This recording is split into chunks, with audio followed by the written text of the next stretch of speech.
Hi everyone, it's Donna here from Donna's Creative Corner, and I just wanted to share with you a few projects that I've made lately. I had a request from somebody who put a comment on one of my Altered Boxes slideshows requesting me to do a little bit more in-depth look at some of them through video. So this is my attempt at doing that. I'll start with the simplest one first. All of these are boxes I've gotten at thrift stores and garage sales and estate sales. Most of them started off really ugly. This one happened to have some really nice hardware on it, some nice feet, and they had some mold that needed to be scoured off, but it turned out really good. And it started off as a ugly green, like a crocodile finish. You can probably see the finish a little there. You can see it there. And I painted it white, and I knew I wanted to do a kind of a blue on this one, so I sprayed it with a light blue glimmer mist to give it kind of a little bit of a green tint to, or a blue tint to the white. And on the top is just a doily from my stash and a flower that I made, a shabby chic flower. The tutorial for this type of flower, you're going to see another one on one of the other boxes. I learned from Trisha, a little shabby chic, here on YouTube. She has some wonderful flower tutorials out there. If I saved one of them, I'll try to put the link in the description bar down below. But this one is very simple. It just has I put a trim. Zoom in a little bit. That's better. Blue trim all the way around the top and the bottom. And then on the inside was just covered with pattern paper in blue colors. I started by picking the paper first, and then I kind of built the box around the paper that I was going to use on the inside, kind of a light blue theme. That's that one. The next one is, let me zoom back out a little bit. This one, I've really been into the shabby chic style lately. I've gotten lots of inspiration on YouTube from Sassy Scrappers, Bonnie, and then Trisha, Little Shabby Chic, and Jennings 644, Scrappin' Happy XO, or just a few of the many talented ladies out there who work in this kind of style. This one was a brown box, and I painted it with a cream color. The top of it, this one and this other one that I'm going to show you in a minute, I started with just a piece of felt that I measured to the size of the top of the box, and I worked on this part separately. And then once I had it all put together, then I just glued it to the top of the box. So I don't know if you can see there's the felt piece underneath, with a layer. First it was covered with some fabric, and then on top of that there's layers and layers of different laces. A little bit.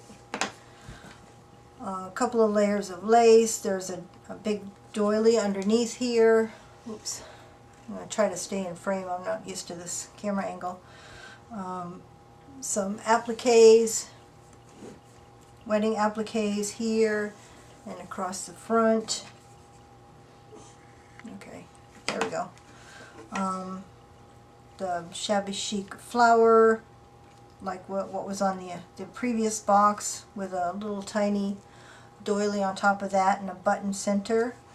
And then one of the stick pins that I make. And the picture is printed on, I believe this one was printed on muslin through my computer. The image, most of the images, the vintage images I have, came from 3 different sources. There was a seller on eBay that I got some CDs of vintage images years ago, and he doesn't sell on eBay anymore. I also get some from a website called the Graphics Fairy. She has lots and lots of free downloadable images, all vintage. Great source for images. And some people also get them. There's also a seller on Etsy that I've gotten some images from too. And I hear a lot of people say they get them from Pinterest, but I haven't looked there yet. On the edge, I edged the whole thing with this pretty eyelet lace all the way around, and then a layer of the bling, and that goes all the way around the box. This one came with feet already, so it already had the feet. I just put some felt on the bottom. You see it's painted. And then, let me see, this beautiful butterfly applique on this one. It was all white, and I just painted the top wings pink to coordinate with the image on the front. And her bird is like a light blue, so I wanted to put a little bit of light blue on elsewhere, and that's on the flower. And then the inside, I didn't do much with the bottom. On the inside, it had these weird little things. I didn't want to mess with trying to measure around it, so I just left it as it is. But the top I covered with pattern paper, beautiful applique. I put these string of pearls around, and also some pearls around the inside of the box. So that's that one.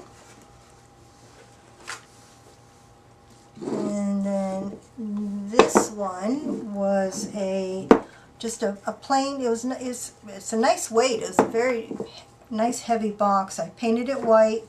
I glimmer misted it a little bit with some spray. I don't know if you can see the pink in the paint on top of the paint. Also the eyelet lace all the way around the bottom, and on top of that this pretty little dainty trim. I believe I got this from Hobby Lobby quite a while ago. Then the cover, around the cover is this pretty trim, and I put the little flat back pearls on top of that, down the middle. That goes all the way around. This one again was made with a piece of felt that I measured the size of the top of the box, and then this whole thing was put together, separate. And then when I was finished with it, I glued the whole thing onto the top of the box. And you can see the beautiful two little angels. I covered up her wings on this side, but you can see her wing there. Pretty little angels. This again is printed on muslin with layers and layers. There's a little tiny scallop trim first going around. You can't even see it anymore, but there's concealed. The first layer was some pink lace, but you can't even see it anymore. I covered it all up in the layering process. This was some rosette trim that I cut in half and just glued it along the side. And then another little dainty trim. Some appliques. This in the corner is a piece from a wedding dress that I had got at an auction. And I've been cutting it up, and I've been using it for years. So this is just a little piece from that. Then of course, Scrabble tiles, spelling out angel, because of the two little angels here.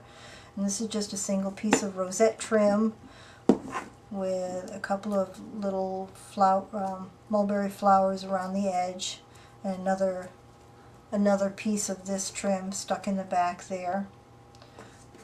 And then just some delicate pink trim kind of scrunched up around the edge. And the whole picture is framed in this little delicate trim. And I tried a tutorial that I saw online from Faith Chick 777. She uses texture paint her homemade texture paint on everything she does, just about, and I wanted to try that, so I made some, and that's what you see all over the letters and on the flowers, and I really like the look of it, so I'm going to be using that a lot. That's good because I made a big batch of it too. So on the front, this is just one of those glass bubbles that you get in the floral section, and this one was clear, and I just put a piece of the pattern paper that has a rose on it.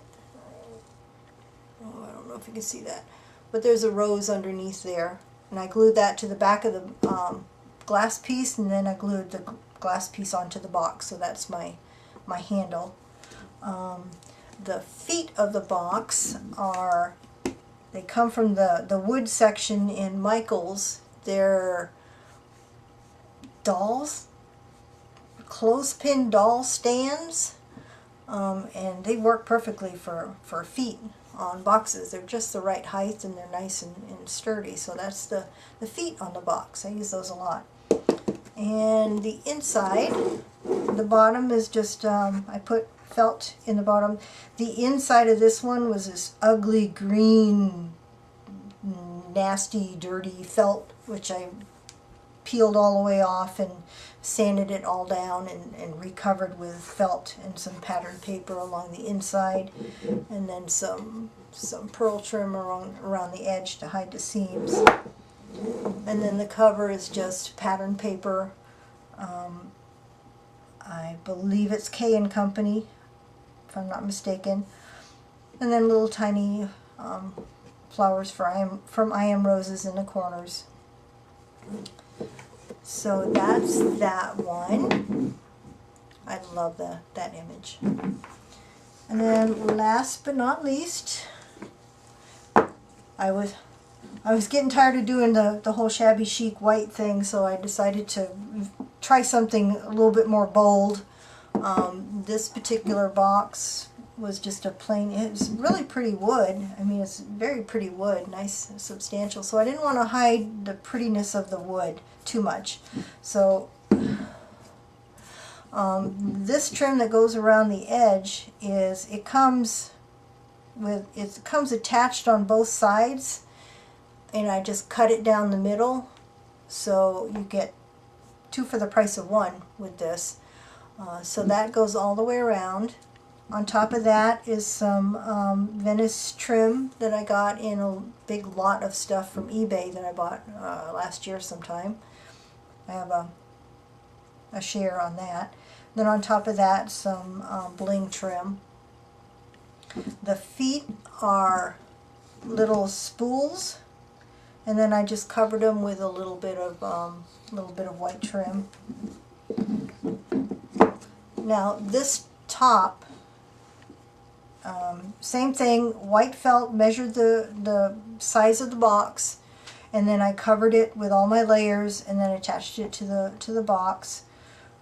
Look at that beautiful image there. Isn't she beautiful?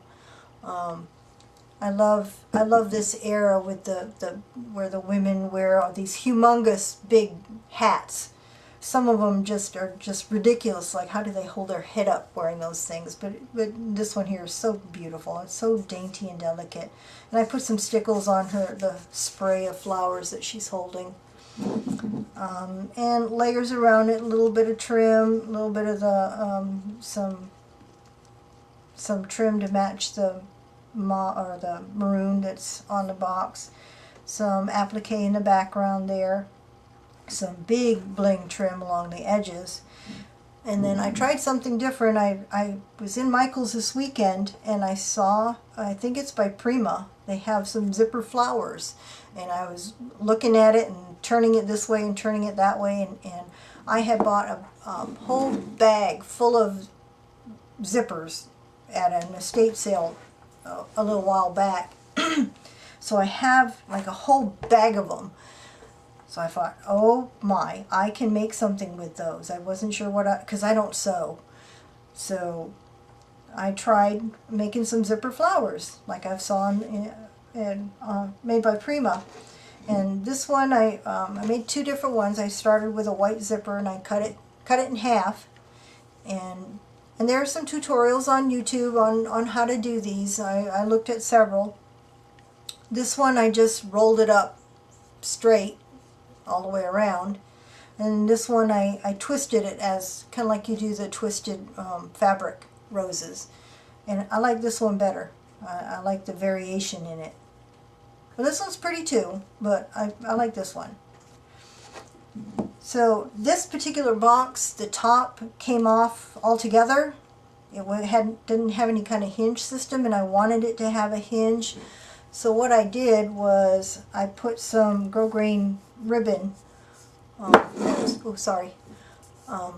and ran it up here and up to the top, and then I covered, you can't see the other part of it because I covered it with paper, and it works really nicely, actually. I was happy at how that came out. And again, the inside is covered with pattern paper, felt in the bottom, and then some pearl trim to hide the seam in the bottom. And then the top is just pattern paper. So that's my last box. I hope you like them. I had a lot of fun making them. I also have, I'll try to do another tutorial on some wall hangings that I made that were inspired by Bonnie, Sassy Scrapper. I saw her wall hangings probably about 6 months ago, and I made a few. I was addicted to them, so I wanted to try to transfer that technique onto my boxes, which is what I really enjoy making.